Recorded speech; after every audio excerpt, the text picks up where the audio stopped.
Eh bien, bonjour à tous, madame, messieurs. Merci d'être encore des nôtres ce matin. C'est la revue des Grandes Unes, la 4e édition de la semaine avec la presse qui est disponible dans les kiosques ce matin. Comme toujours, la nouvelle expression qui parle du Nord-Ouest avec les sécessionnistes qui libèrent 117 détenus. C'est le grand titre du journal. L'attaque spectaculaire a eu lieu à la prison principale de Woum par les hommes armés. C'est la deuxième fois en un an depuis le déclenchement de la crise anglophone. C'est en page 3 du journal. Le journal parle également du scrutin du 7 octobre prochain. Fermeture envisagée de 6 écoles à Bastos, c'est du côté de Yaoundé. Le journal s'intéresse également à autre chose parlant de bonne gouvernance. Ce que proposent les présidentiables, la nouvelle expression dans une série confronte d'ailleurs les innovations que les différents candidats à l'élection présidentielle veulent d'ailleurs apporter à la bonne gouvernance. C'est en page 10 et 11 de ce journal. Le journal parle également du département de la Ménois avec les Amazoniens qui incendient un CES.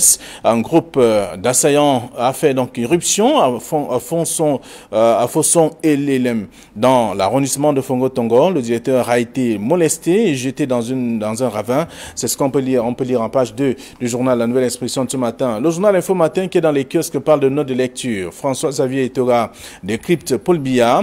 Le recteur de l'université de Douala donne son avis d'expert après avoir pris connaissance de la dernière version pour le libéralisme communautaire. C'est ce que dit le journal en page 3. Le journal parle également de manipulation. La rumeur tue Nyat Ndifedi à Genève alors que le président du Sénat est interné depuis le 17 septembre 2018 à l'hôpital américain de Paris pour un bilan de santé. C'est en page 2 de ce journal disponible dans les kiosques ce matin. Le journal a d'autres informations que je vous invite à lire. Parlant du budget d'investissement public 2018, une exécution fortement influencée au premier semestre de l'année en cours. Donc, les résultats sont en nette régression comparativement à la même période en 2017. Dossier à lire de la page 5 à la page 7 du journal Info Matin de ce matin. Le journal La Météo parle de campagne électorale. Paul Biya tire les oreilles de Jean Koueté à lire dans le journal disponible ce matin. En page 3, le même journal parle de la présidentielle 2018. Le message de Laurent Esso aux communautés de l'Ouest et du littoral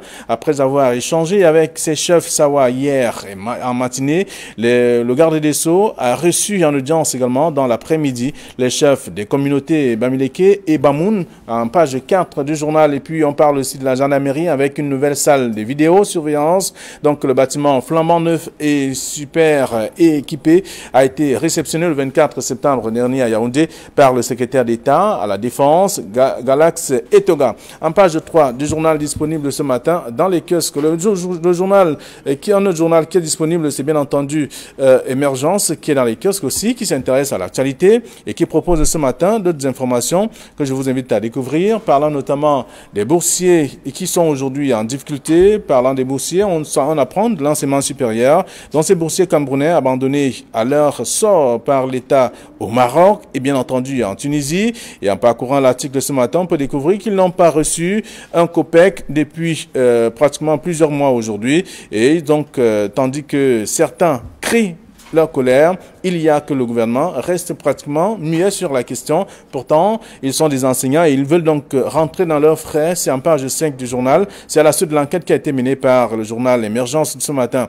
Le journal parle également de la présidentielle avec le nombre d'électeurs par région désormais connu. C'est ce que dit le journal. Et avec également à Etoudi 2018, à Tangandi annonce une marche de soutien à Paul Biya ce jour à Yaoundé. C'est dans la page 5 de ce journal Émergence. Voilà ce que la presse propose, celle que nous avons reçue en notre rédaction ce matin. Guy Fongan, bonjour. Bonjour Flavien et bonjour aux nombreux téléspectateurs qui chaque jour prennent le même plaisir à regarder les unes qualitatives qui paraissent chez nous ici au Cameroun. Vous me permettrez d'avoir une pensée pour Eric Niat, le fils du président du Sénat. Donc je voudrais à ce moment douloureux lui apporter tout mon soutien parce que les réseaux sociaux ont dit tout et n'importe quoi. Donc je voudrais c'est un sujet en tout cas fort nous allons aborder le sujet tout à l'heure. Donc dans le journal, dans la plupart des tabloïds qui sont revenus sur la rumeur qui tue Nyat.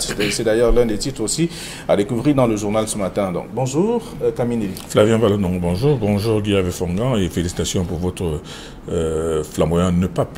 Bonjour téléspectateurs d'Equinox Télévision. Ah, le nœud papillon le NEPAP. Je cherchais, en tout cas si c'était à mon coup. D'accord, merci. Avec donc nous commençons par ce sujet qui parle de manipulation, la rumeur qui tue Niat à Genève, alors que il est le président du Sénat est donc interné depuis le 17 septembre dernier, il suit des soins tout naturellement à l'hôpital américain de Paris. C'est dire que le grand public camerounais a dû comprendre l'effet néfaste de ces réseaux sociaux qui prennent plaisir à véhiculer n'importe quelle information et multiplier, surmultiplier, et même à citer des sources qui ne sont même pas responsables, parce que dans les réseaux sociaux, on a d'abord entendu dire que le président Niat est décédé à Genève, source JICAM. Alors, il y a tout de même des Camerounais qui ont commencé à se demander, mais est-ce que Niat était membre du JICAM et tout ça? Donc, ces personnes déjà sceptiques, qui sont assez suspicieuses, ne sont pas tombées dans le panneau. Et ensuite, on a commencé, oui, on a contacté la famille confirme. Non, sincèrement, vous ne pouvez pas dire qu'on doit laisser perdurer cette situation d'indécence et de manipulation nocive, parce que c'est anormal. Ce n'est pas normal que les gens passent leur temps à jouer sur les réseaux sociaux comme s'ils étaient dans une cour de récréation. Imaginez annoncer le décès d'un haut commis de l'État, que les uns l'aiment ou que les autres ne l'aiment pas, mais c'est une personnalité de la République, c'est la deuxième personnalité de la République. On ne peut pas dire à la légère que cette personne est décédée en invoquant comme source sa famille, en invoquant comme source le JICAM. Alors le JICAM a été obligé de balancer un démenti. La famille a dit, et d'ailleurs Equinox Télévision, moi je pense a eu là, en direct la famille pour tordre le cou à cette rumeur qui a vraiment fait du mal à beaucoup de personnes. Et moi je pense qu'il va falloir à partir de cela prendre des mesures pour que vraiment des mesures assez répressives soient menées contre les gens qui se sont professionnalisés dans la diffusion des Facebook, des fake news dans les réseaux sociaux.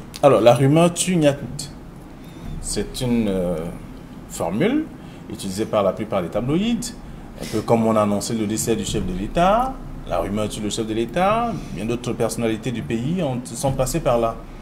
Je suis de ceux qui pensent que les réseaux sociaux, en ce moment dans ce pays, c'est un vrai cancer pour la qualité de l'information au Cameroun. Et c'est très regrettable. Vous avez observé, moi je suis encore de ceux qui pensent que le bon sens est la chose du monde la mieux partagée.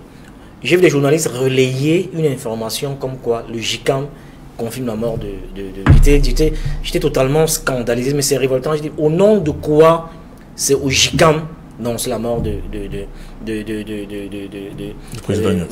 président Niat? Quand on fait preuve d'un peu de bon sens, au nom de quoi le JICAM viendra annoncer la mort? C'est totalement surréaliste. Et quand je vois des gens relayer ça, je pense que ce nivellement vers le bas doit vraiment cesser. C'est un vrai danger, c'est un vrai cancer pour l'information. Et c'est regrettable. On peut aller plus loin. Vous avez observé ces jours également, comme moi, il y a eu une information, c'est encore le diktat des réseaux sociaux, qui indiquait que l'ECAM a interdit les téléphones dans les bureaux de vote. Parce que quelqu'un est resté chez lui, il maîtrise 2 ou 3 trucs sur Photoshop, on a conçu un visuel, on a balancé sur les réseaux sociaux, ça commence à faire le tour des réseaux sociaux, et même les gens ont commencé à relayer, même des leaders de partis politiques ont commencé à écrire des longues lettres à l'ECAM pour indiquer leur ras-le-bol. Alors que nulle part, on a vu un courrier, une note de l'ECAM qui interdisait ce note. Vous voyez, un dictat, il y a une sorte de frilosité qui moi, me gêne. C'est une sorte de gangrène? Oui, c'est une gangrène. Il y a un nivellement vers le bas qui est révoltant. Personne n'a vu la note de l'ECAM. Personne ne l'a vu. Sauf qu'on a vu un visuel sur les réseaux sociaux et tout de suite, tout le monde s'est fendu en communiqué pour interdire, pour dire comment est-ce qu'on va tuer la démocratie. Alors que l'ECAM n'avait produit aucune note nulle part. Et c'est la même chose avec ce qui se passe avec Niat. Donc il faut que ce nivellement vers le bas cesse et que les professionnels de la plume et de l'information prennent leurs responsabilités et mettent hors d'état d'une... Parce qu'aujourd'hui, vous avez une nouvelle espèce qui est née, qu'on appelle les lanceurs d'alerte. Donc voilà une nouvelle race de personnes qui contribuent à plomber la qualité... À pourrir. À pourrir totalement la qualité du travail, du traitement, de recoupement et de diffusion d'informations qui est faite par des gens qui ont appris le b.a.-ba de ce métier. Et puis je trouve que il est temps vraiment que ce nivellement vers le bas à mon sens, doit vraiment cesser. Oui. C'est révoltant. Camille, c'est pour sortir du sujet. Oui, pour sortir du sujet. Et d'ailleurs, vous voyez la maladresse de ces lanceurs d'alerte. Ils disent que le président Niat est mort à Genève, alors que sa famille et beaucoup de gens savent très bien qu'il a été, quand il a eu un malaise, il a été envoyé à l'hôpital américain de Paris. Alors, personne n'a rien vérifié du tout. Mais vous, Guy Avefonga, qui êtes quand même un spécialiste de la presse en ligne, dites-moi, quand vous dites qu'il faut faire quelque chose, vous pensez qu'il faut faire quoi contre ce genre de fake news et surtout la banalisation de ces mauvaises nouvelles qui tétanisent carrément les Camerounais? Bon, enfin, je pense que non, une phrase pour dire rapidement que Facebook était ici, ou alors si vous voulez, les gens Facebook étaient au Cameroun il y a quelques temps pour initier une série de formations contre les fake news.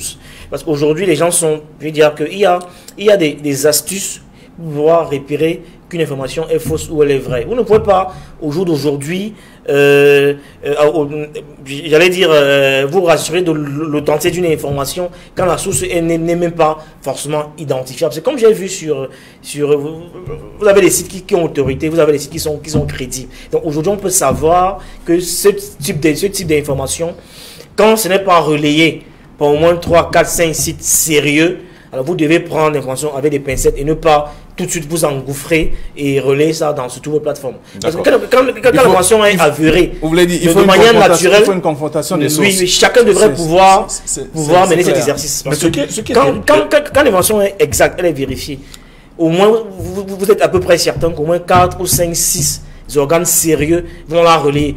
Tant que ce n'est pas fait, il faut la prendre avec des pincettes. D'accord.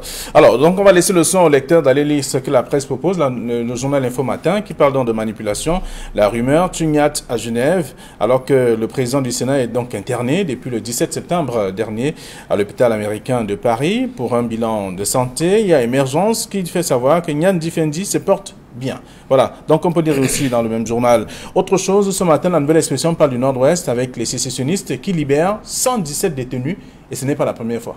C'est pas la première fois, c'est la deuxième évasion massive perpétrée par les sécessionnistes en l'espace de 2 ans. Mais moi je pense qu'il y a quelque chose qui est d'assez effarant. On ne peut pas dire que ces sécessionnistes ont balancé sur le net des messages ces derniers temps, à travers lesquels ils disent qu'ils vont venir délivrer leurs comparses qui sont emprisonnés dans les prisons de Douala et de Yaoundé. Comment est-ce que les autorités chargées de la sécurité n'ont pas pu lire à travers cette menace, qui n'est jusqu'à présent qu'une menace, la possibilité pour eux de rééditer le coup qui avait été fait la première fois dans le Sud-Ouest. Je pense que dans cette période critique, il y a un moment où de forts contingents d'éléments de la sécurité sont envoyés dans le Nord-Ouest. Il y a tout de même des sites stratégiques à protéger particulièrement, notamment les prisons. Si on ne peut pas protéger les prisons de façon valable, on doit délocaliser les prisonniers pour les envoyer dans des endroits un peu plus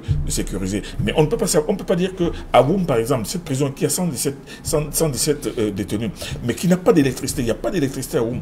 Comment peut-on laisser cette prison être gardée par quelques gardiens de prison qui, la nuit, ont été surpris par des gens qui sont passés le plus simplement du monde par une échelle à l'arrière de la prison?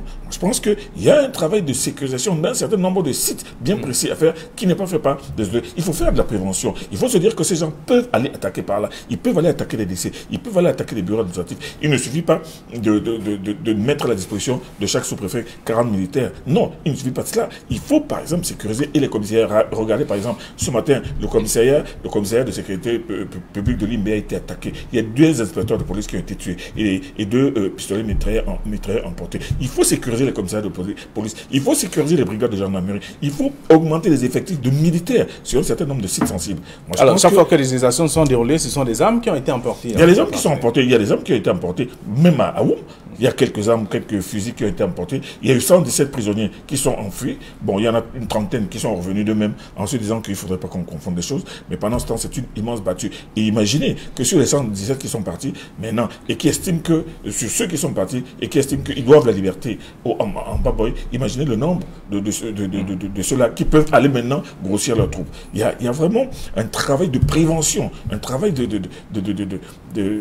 comment dire, un travail qui puisse permettre aux autorités de se dire qu'ils peuvent attaquer par là, ils peuvent attaquer par là. Et là, surtout que les messages circulent, en tout cas. Les messages circulent. Des messages envoyés par ces derniers, même si c'est une seconde opération, on se souvient quand même que la toute première a créé également avec plus d'une centaine de personnes parties de la même façon. Je suis surpris par la banalité avec laquelle les gens en parlent. On parle d'un groupe armé d'individus qui viennent dans une prison et qui libèrent 117 personnes. 117, on se croirait dans un film américain, dans un scénario hollywoodien. Je pense que si c'est assez grave ce qui se passe, il faut bien, j'aime souvent rappeler que si l'État est fort, il nous écrase, mais s'il est faible, nous périssons tous. Parce qu'avec je ne veux pas dire que les sociétés gagnent du terrain, mais on voit bien que de plus en plus, les attaques se font de manière violente et ouverte, et ce n'est pas de nature à rassurer les populations. Parce que s'ils peuvent débarquer dans une prison et libérer les leurs qui ont été incarcérés, et en partant emporter les armes avec eux, ça veut dire qu'on est dans un État qui est à terre, qui est à genoux. Et c'est assez gros, c'est assez flagrant. Et quand on fait un rapprochement des faits, vous voyez bien que l'incident qui a eu lieu à l'hôtel Sawa, vous avez 3 versions. Vous avez la version de l'hôtel Sawa, vous avez la version du consulat de France, vous avez la version du gouverneur. Et ce n'est pas de nature à ramener la sérénité. Tant que les saisonniers peuvent évoluer comme ils sont dans un no man's land, alors je crois que là c'est très grave. Si même en plein jour, on peut être attaqué, j'allais dire dans un des hôtels qui a priori est censé être un des endroits les plus sécurisés. Alors, voilà. Chaque jour qui passe, il y a une nouvelle méthode qui est mise en jeu. Ça veut dire qu'il y a un problème. Ça veut dire qu'il y a un problème. Notamment avancer. Il faut bien que l'État prenne ses responsabilités et sécurise les populations. On peut attaquer les gens dans une prison, dans un hôtel. Imaginez les simples citoyens. Ça veut dire que les populations sont à la merci des terroristes et des sécessionnistes, et c'est très grave. Très bien.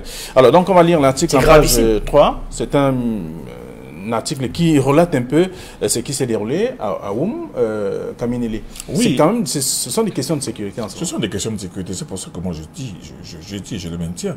Il faut absolument que les personnalités chargées de la sécurité des personnes et des biens fassent œuvre de prévention. Imagine que ces gens peuvent attaquer à tel endroit. Il faut même qu'ils infiltrent les populations, des gens qui en ont ras le bol. Il y a certaines personnes dans les populations qui commencent à renseigner, mais seulement il faut déjà prendre une certaine mesure, nombre de mesures conservatoires qui empêchent que des exploits, parce que c'est un exploit pour eux. Parce que quand toute la communauté internationale réalise que des hommes armés ont réussi à assiéger une prison et à libérer tout le monde, mais c'est très grave. Mais or, la faute à qui? La faute, c'est pas la faute aux gardiens de prison qui ne font rien du tout. La faute est à ceux qui n'ont pas pris les mesures en se disant que ces gars peuvent aller attaquer une prison. Ils l'ont fait une fois, ils peuvent le faire une fois. Et maintenant, qu'est-ce qu'on fait pour sécuriser toutes les prisons qui existent dans la zone du sud-ouest et du nord-ouest? Parce que c'est autant de choses. Regardez par exemple ce collège qui a été, lui alors il a été attaqué dans le département de la Maine-Noire. Dans la Maine-Noire. Bon alors, ces bandes armées sont en train de tout faire pour déporter la psychose, non seulement qui est déjà flagrante. Les populations ont réagi, c'est ce qu'on lit dans le journal. Les populations sont exaspérées par tout cela, c'est-à-dire les hommes en tenue qu'on a laissés, en tout cas on a envoyé dans cette partie du pays pour sécuriser les personnes et les biens, restent plutôt en ville, c'est ce que les populations disent, alors qu'en périphérique, il y a des exactions qui se poursuivent. Il faut qu'il y ait des mesures fortes sur le terrain. Il faut que des mesures de prévention soient menées. Il faut que des stratégies même d'infiltration et de traque soient menées. On ne peut pas, l'armée ne peut pas rester sur une position attentiste. L'armée doit être offensive. L'armée doit prévenir. Et en prévenant, moi je pense que ça peut éviter des choses comme celles qu'on a vues dans une prison. Imaginez 117 détenus de droit commun qui se retrouvent dans la nature. Imaginez maintenant ce que ça fait comme personnes, nouveaux membres qui vont être enrôlés dans les Ambaboy. C'est terrible. Et moi, je pense que ça, il faut que les services de sécurité se réunissent et prennent une nouvelle formule pour faire face à ce genre de... Il y a le CS de Fosson et l'ELEM qui a été incendié et les populations sont sorties juste après pour dire leur ras-le-bol face à tout ce qui se déroule dans leur village et que ces hommes en tenue essaient quand même d'atteindre les coins qui sont en retrait aussi, parce qu'elles veulent aussi être en sécurité. Il n'y a pas que les grandes villes qui doivent être en sécurité selon l'article de la nouvelle expression. Oui, je refuse de croire que la nouvelle expression contribue à augmenter la psychose. dans l'esprit des populations. C'est malheureusement, bon, on ne peut pas dire ça ici, mais il faut relater les faits et informer les gens sur vraiment ce qui se passe et comment est-ce que les ambazoniens gagnent du terrain. C'est peut-être triste, mais c'est la réalité. C'est peut-être douloureux, mais on devrait dire ça comme ça. Non, si, encore que ce n'est pas le premier établissement qui est incendié, et moi, ça me conforte dans la posture que j'avais toujours eue au commencement du lancement du plan d'assistance humanitaire. Aujourd'hui, j'allais dire 2 mois après la rentrée, on se demande très bien où est passé ce plan d'assistance humanitaire. Je me souviens que ce plan, souvenez-vous ici, on avait dit que une des priorités aurait été pas de désarmer les gens, mais au moins de rassurer et de ramener la paix au sein des populations. S'il s'agit de construire une école aujourd'hui qui va être incendiée demain, je crois qu'on va être en plein dans un mythe de Sisyphe, c'est-à-dire un éternel recommencement. Et ils ne sont pas leur premier établissement incendié. Aujourd'hui, mettre de feu dans les internats, les hôpitaux, les écoles, etc. Et on a, avec ce tableau, ce kaléidoscope dans le sentiment qu'on est dans un no man's land. Et ce n'est pas beau, et ce n'est pas intéressant, et ce n'est pas rassurant pour les populations que nous sommes. Il faut bien qu'à un moment donné, je veux bien croire que les énergies sont comprenez bien que dans cet engrenage, le plan d'assistance humanitaire ne peut pas prospérer parce non, pas du tout. Il faut, on peut attendre un moment, le temps de trouver une entente et le temps de retrouver la paix également pour pouvoir mettre la preuve, c'est que le plan d'assistance, depuis on n'en parle plus, tout le monde est en campagne, tout le monde est distrait par la campagne électorale, on n'en parle presque plus.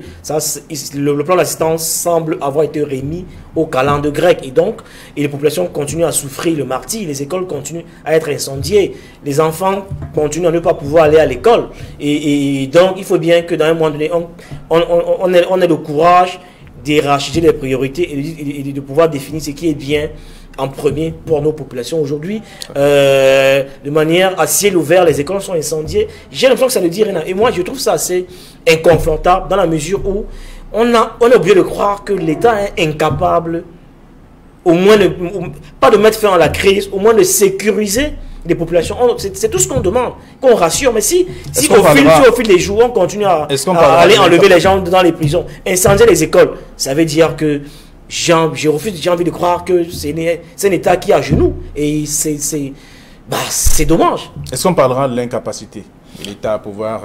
non, pas de l'incapacité. Je ne peux pas dire aussi... Je ne peux pas laisser dire vous fondre. Puisqu'on parle de ce qu'on voit au quotidien, c'est les faits qu'on questionne. Non, je ne dis pas que l'État, je ne peux pas dire que l'État soit à genoux. Non, c'est impossible. Un État ne peut pas être à genoux.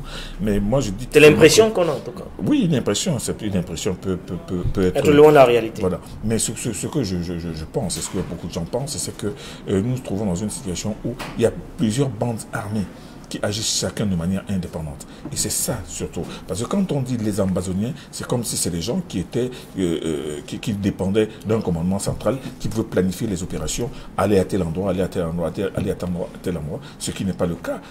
Là aujourd'hui, ce qu'il faut faire, c'est que il faut tout simplement comprendre qu'il y a énormément, il y a un énorme contingent de jeunes désœuvrés, de jeunes malfaiteurs, de jeunes délinquants qui réussissent à trouver une arme et à faire ce qu'on appelle du grand banditisme et du brigandage. Et c'est ce qui se passe. Aujourd'hui, ils veulent donner l'impression qu'ils sont dans une logique de guerre civile ou une logique d'un combat juste. Mais ce combat ne peut pas être juste dans la mesure où ils s'attaquent à des populations innocentes, ils s'attaquent à des structures d'un État. Imaginez qu'eux, ils reprennent donc leur pays. Ils vont commencer à construire des lycées et des collèges, ils vont ramener les populations comment? Ce qui se passe aujourd'hui, c'est une situation de nihilisme qui est organisé par des gens complètement inconscients qui font du mal à la société. Manipulés, non, ils ne peuvent pas être manipulés. Ils sont manipulés dans la mesure où on leur dit qu'ils sont, mais regardez, qu'ils sont invulnérables, qu'ils sont invincibles. On leur fait faire toutes sortes de rites dans lesquels on leur dit que si on tire sur toi, tu ne meurs pas. Mais on voit les photos tous les jours de tous ces gars, de tous ces jeunes qui sont tués par des balles dans la tête. Non, il y a une manipulation là-dedans. Mais il y a aussi surtout un certain conditionnement psychologique qui est dangereux pour la société et pour eux-mêmes. Alors, dans une situation il est temps donc de mettre un terme à cela, à travers des dialogues, à travers des rencontres, à travers... Le dialogue dont on parle, Flavien Walondongo, c'est une belle formule, mais seulement comment aller chercher ces gars-là qui sortent de la Cambrousse pour venir tuer les gens et pour retourner. Il faudra aussi savoir à qui parler, qui appeler à la table du dialogue et quoi, discuter de quoi. Non, le problème, on n'en est pas encore là. On en est au stade où aujourd'hui, ces gars terrorisent des populations, brûlent des commissariats, brûlent des écoles, empêchent les enfants d'aller à l'école, tuent des hommes en tenue, comme ça a été le cas ce matin en Libye. On a tué 2 inspecteurs de police qui ont été attaqués dans un commissariat. Mais dans un commissariat de police aujourd'hui, avec l'atmosphère qu'il y a, il devrait y avoir au moins une trentaine de militaires autour de chaque commissariat, autour de chaque brigade de gendarmerie, pas seulement autour des domiciles des sous-préfets. C'est pour ça que la situation est tellement grave que la stratégie de contre-attaque aujourd'hui et de prévention doit être multipliée par 10. D'accord. Vous voyez que le doyen, vous me tendez le fouet pour vous battre. Si aujourd'hui dans un commissariat à Limbé, qui était un foyer de tension, dans un commissariat, vous retrouvez 1 ou 2 policiers, ça veut dire que l'État a abandonné. Ce n'est pas, on peut pas, je veux dire que le minimum qu'on puisse faire au moins, c'est de prévenir et de prendre des dispositions pour qu'on puisse au moins se défendre quand on est attaqué. On ne peut pas être en pleine foyer de tension et y avoir 2 policiers, ça veut dire qu'il y a un problème. Non, il faut peut-être rappeler aux gens que, non, nous ne disons pas aujourd'hui, parce qu'au degré de l'enlisement, du degré d'enlisement de la situation, du pourrissement de la situation, il est à peu près certain que mettre fin à cette crise comme ça, sur un coup de baguette magique, va être quasiment impossible. Oui, ça va être un processus, parce que la situation s'est tellement embrasée que mettre fin tout de suite va être compliqué. Il faut qu'on soit dans un processus de négociation pour apaiser et mettre fin à la crise. Aujourd'hui, ce dont nous avons besoin, et je suppose que c'est un droit légitime, c'est au moins qu'on sécurise des populations, que les enfants puissent aller à l'école, en attendant que l'État ou le prochain chef d'État puisse mettre définitivement fin à la crise. Mais au moins, je crois que l'État actuel a le devoir de sécuriser les populations. Alors, passons à autre chose, s'il vous plaît. Le prochain chef d'État. Oui, nous passons à autre chose. On attend bien entendu au soir du 7 octobre. On saura s'il y a un nouveau ou il y a toujours l'ancien de toute façon.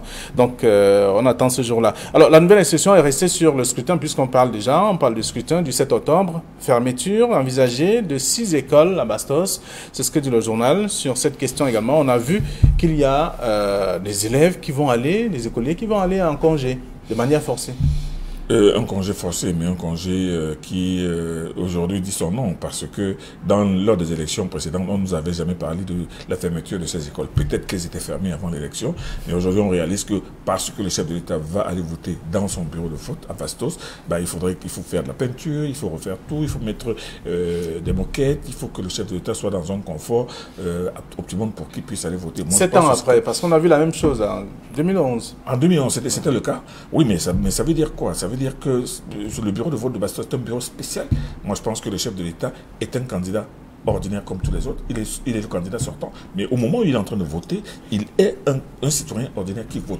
Bien évidemment pour lui-même. Mais moi, je ne vois pas pourquoi on va mettre un confort paradisiaque parce qu'il vient voter. Et moi, je dis que ce sont les excès du protocole qui doit comprendre que ça ne sert à rien de mettre autant de confort dans une école où on n'a pas besoin de flonflon ordinaire ou extraordinaire pour que le chef de l'État vienne voter. Le chef de l'État qui est le candidat sortant, mais qui est un candidat, qui est un Camerounais ordinaire à ce moment-là. Parce que s'il n'était pas un candidat ordinaire, il ne voterait pas. Très bien. Alors donc, l'école, une semaine avant, plusieurs écoles seront fermées parce que dans les alentours, la sécurité va s'installer davantage. Bon, je pense que c'est un zèle protocolaire totalement inutile qui, en mon sens, traduit la fébrilité qui singularise le régime qui nous dirige. On n'a pas besoin de fermer 6 écoles simultanément pour que le président aille voter. Je pense que c'est...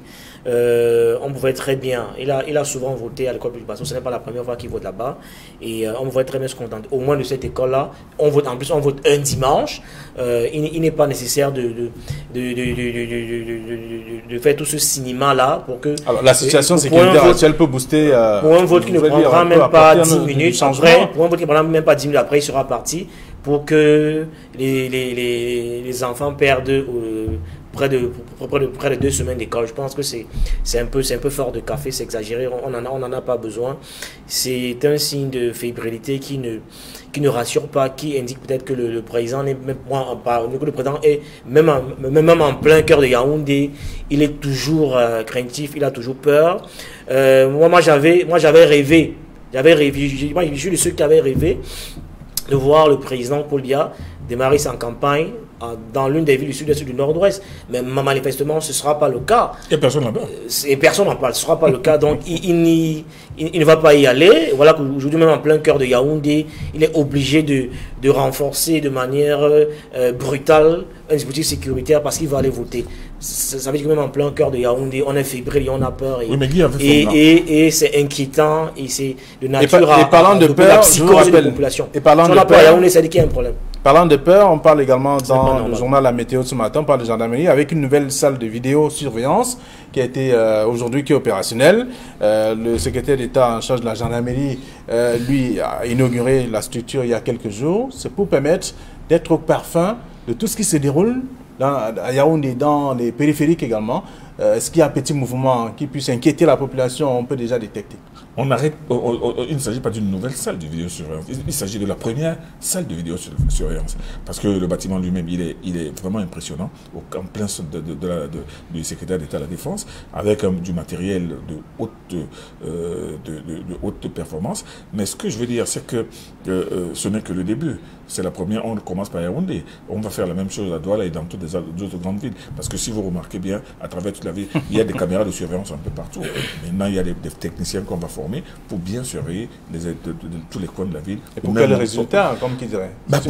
Non, mais vous savez, dans toutes les villes, la grande ville du monde, il y a des caméras de vidéosurveillance. Parce que ce sont ces caméras-là qui permettent non seulement aux services concernés de savoir ce qui se passe, ce qui peut se passer, ou comment est-ce qu'on peut suivre telle situation sans forcément être sur les lieux. Bon, je pense que c'est un signe de progrès. C'est quelque chose de nouveau et c'est quelque chose qui va être expérimenté. Donc, ce n'est même pas tellement un exploit, puisque c'est des choses qui devaient exister au Cameroun depuis au moins 5, 6, 7, 8, 9, 10 ans. Alors, si ça arrive aujourd'hui seulement à la veille d'une élection, bon, ça veut dire qu'on a quand même fait, on l'a fait aujourd'hui, mais c'est un élément de plus pour renforcer la sécurité des personnes, leur faire comprendre qu'ils ne sont pas complètement à la merci des aléas. Mais ce que je voulais dire tout à l'heure à propos des écoles de Bastos, moi je veux dire qu'on ne peut pas dire que c'est Paul Biya lui-même qui est responsable de ce qui se passe. Il y a son protocole qui gère tout cela. Il y a son service de sécurité, parce qu'il y a ce qu'on appelle la sécurité présidentielle qui est autour de lui, qui gère sa sécurité. Quoi, qu'il y a un peu du zèle dans ce Il y a du zèle dans tout cela. C'est-à-dire que, comme il a dit Guy Hervé Fongan, on aurait pu uniquement mettre la sécurité là où dans la salle, dans l'école où le chef d'État allait voter. C'est tout à fait normal. Tout à fait normal, il est le chef de l'État tout de même. On ne va pas le laisser se balader le jour de l'élection sans personne à côté. Mais le protocole et la garde présidentielle, moi je pense qu'ils ont fait un peu trop de zèle. Mais pour la gendarmerie, je pense que monsieur le nouveau secrétaire d'État à la Défense est en train de booster les choses. Galax et Toga. Bon, on n'arrête pas le progrès. Osons seulement espérer que bientôt il y en aura une aussi à Douala. Mais Douala est tellement grand que je ne sais pas comment on va faire pour surveiller tous les coins et recoins de la ville de Douala avec les caméras de surveillance. Alors, campagne électorale, Paul Biya a-t-il tiré les oreilles de Jean Kouété? Parlant notamment de la mobilisation, le journal nous renseigne ce matin que le chef de l'État constate qu'il n'y a pas de grands meetings du RDPC sur le terrain. Mais qu'est-ce qui fait problème? Et si l'on s'en tient au titre du journal La Météo. Oui, non, il y a ce problème. Bon, peut-être une phrase rapidement pour la sécurité, pour dire que ça ne date pas d'aujourd'hui, il faut le dire aux Camerounais. Je me suis laissé dire que les grandes métropoles Yaoundé et Douala sont équipées de caméras et de vidéosurveillance pour sécuriser les populations. Sauf que les gens se font agresser en plein jour à Douala et à Yaoundé sans qu'on ne démantèle forcément qui a fait quoi. Donc, l'idéal pour moi, c'est que cette caméra serve à quelque chose. Ça ne date pas d'aujourd'hui. Donc, si les gens continuent à se faire agresser à Douala en plein jour, sans qu'on arrête les agresseurs, j'ose croire qu'il y a encore du chemin à faire, qu'il y a un problème. Bon, maintenant, pour revenir au sujet principal, non, il faut dire que, vous savez, un meeting, c'est comme une messe. C'est une rencontre entre un prédicateur, je vais dire le candidat et ses fidèles, et qui doit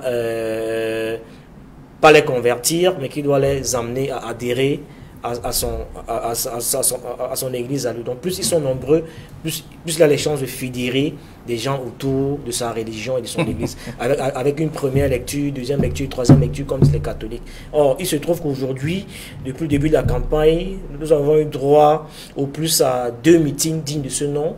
Vous avez une foule qui a su faire foule. On parlera du meeting de Cabral au stade Cité Sicam, qui rappelait un peu les meetings de John Foundi en 1992. Ça me semblait assez un peu inédit. Donc, on dirait que ce stade Cité Sicam, mais ça ne veut rien dire. Mais c'est un stade tout de même. Donc vraiment, et d'autres... Bon, les autres partis politiques qui sont contentés de faire des meetings dans les gares routières, les carrefours, etc. Donc ça n'a forcément pas eu le même impact, ça n'a forcément pas eu le même écho. Mais toujours est-il qu'en tapant dans la masse, on a quand même la chance d'attraper quelque chose, même si... Oui, mais ce n'est pas en ce moment que les gens vont s'inscrire sur les électorales, ou on peut avoir des cartes électorales. Vous avez encore des gens tous ceux qui arrivent ne sont pas que les électeurs, il y a des badauds, il y a des curieux, vous avez les indécis, etc., qui peuvent, au cours des meetings, être séduits et changer d'avis. On est d'accord que l'influence ne suffit pas. Et j'ai appris il y a quelques jours que Kamto annonçait un meeting au stade Omnisport. Donc c'est peut-être une démonstration de force qui permettra d'apprécier, de jauger la capacité de mobilisation des d'autres militants. Et le RDPC, et en ce sens, pour Paul Biya a raison d'interpeller Jean Kuté, qui estime qu'il n'a rien vu de gigantesque et de grandiose. Alors que je suppose qu'il a dû recevoir les images de Brenda, qui dit que mon papa regarde ce que les autres sont en train de faire, et puis... alors, nous sortons de l'émission. Voilà, donc il a dû se sentir heurté et demande à Jean Côté de se bouger un peu, de faire la chose différente. Voilà. Non, moi, vraiment, attends une seconde. Je pense que l'état-major rapproché de Paul Biya doit lui avoir fait comprendre que le meeting de Cabral Libiadoua a été quelque chose d'inédit. C'est-à-dire que personne ne s'attendait à ça. Et ça a été quelque chose... Or, on n'a pas, parmi tous au milieu de ces équipes qui ont commencé la campagne, on se dit même qu'après le meeting de Cabral Libiadoua, une réunion spéciale s'est tenue au palais de Toudi. Vrai ou pas vrai, on n'en sait rien. Mais ce qui est certain, c'est que ce meeting a frappé. Or, dans le pasteur également, il était... le compte rendu. Et un jour, ça doit être Flavien qui a fait le compte rendu du meeting. Et dans le meeting du RDPC, malgré la mobilisation, on réalise que c'est beaucoup plus des militants du RDPC que la population. Moi, je pense que le chef de l'État a dû dire que non. Comment on sait qu'ils sont militants? Parce qu'ils ont porté les pains. Non, qui portent des pains. Tout le monde peut porter le pain. Oui, je suis d'accord. Mais ça n'a pas été le cas chez Cabral Libiadoua. C'est-à-dire que ce que le candidat président veut, c'est qu'il y ait la population, mais surtout il y ait la population. Et moi, je pense qu'à ce niveau, si vraiment il a tiré les oreilles à Jean Coueté, c'est certainement parce qu'il a vu que ce n'est pas encore l'effet escompté. Non, je pense qu'il y a un marqueur fort, il faut le dire. J'ai rarement vu, depuis que c'est campagne, nous avons été habitués à voir les gens donner du riz et de la sardine aux électeurs. Et moi, j'ai vu un meeting où les gens cotisaient pour soutenir un candidat. Ça me semble assez inédit. Alors, laissons le son lecteur d'aller découvrir ce que la presse propose ce matin. Merci à vous. Bon retour à vos différentes rédactions. Demain, ce sera la dernière de la semaine. Bonne journée à tous. La suite, c'est dans les kiosques. Allez, à demain.